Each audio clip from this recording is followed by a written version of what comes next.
മുനമ്പത്ത് റീസർവേയെ ചൊല്ലി മന്ത്രിമാർക്കിടയിൽ ഭിന്നത. മൂന്നാം ഘട്ട റീസർവേയിൽ മുനമ്പത്തെ ഉൾപ്പെടുത്തും എന്ന് റവന്യൂ മന്ത്രി കെ രാജൻ 24-നോട് പറഞ്ഞു. അതേസമയം മുനമ്പത്ത് റീസർവേ നടത്താൻ നീക്കമെന്ന റിപ്പോർട്ട് ചിലരുടെ ഭാവനാപരമായ എഴുത്താണെന്ന് മന്ത്രി പി രാജീവ് വ്യക്തമാക്കി.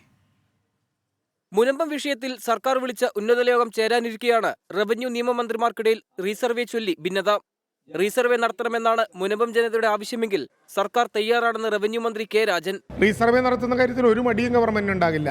മൂന്നാം ഘട്ട റീസർവേയിൽ അക്കാര്യം കൂടി ഉൾപ്പെടുത്തി ആവശ്യമായ വിധത്തിലുള്ള നടപടിക്രമങ്ങളുമായി പോകാൻ കഴിയുന്നതാണ്. അതേസമയം റീസർവേ നടത്താൻ സർക്കാർ നീക്കമെന്ന റിപ്പോർട്ട് മന്ത്രി പി രാജീവ് തള്ളി. ഞങ്ങളുടെ മുമ്പിലല്ലോ, ഓരോരുത്തർ അവരവരുടെ ഭാവനയും ധാരണയ്ക്കനുസരിച്ച് എഴുതുന്നതായിരിക്കും. മുനമ്പം ഒരു ശാശ്വത പരിഹാരത്തിനാണ് സർക്കാർ ശ്രമിക്കുന്നത്. അവിടെ താമസിച്ചുകൊണ്ടിരിക്കുന്ന അവിടത്തുകാരായ സാധാരണക്കാരായ ജനങ്ങളെ ഒരു കാരണവശാലും അവിടെ നിന്ന് ഒഴിപ്പിക്കാൻ പാടില്ല. അത് തന്നെയാണ് സർക്കാരിന്റെ നിലപാട്. മുനമ്പത്തെ ഭൂമി തർക്കത്തിൽ ചർച്ചയ്ക്ക് ശേഷം മാത്രമേ പരിഹാരത്തിലേക്ക് പോകാനാവൂ എന്ന് ആവർത്തിക്കുകയാണ് മന്ത്രി പി രാജീവ്. മുനമ്പം ഭൂമി പ്രശ്നത്തിൽ പ്രദേശവാസികളുടെ നിരാഹാര സമരം 37-ാം ദിവസത്തിലേക്ക് കടന്നു.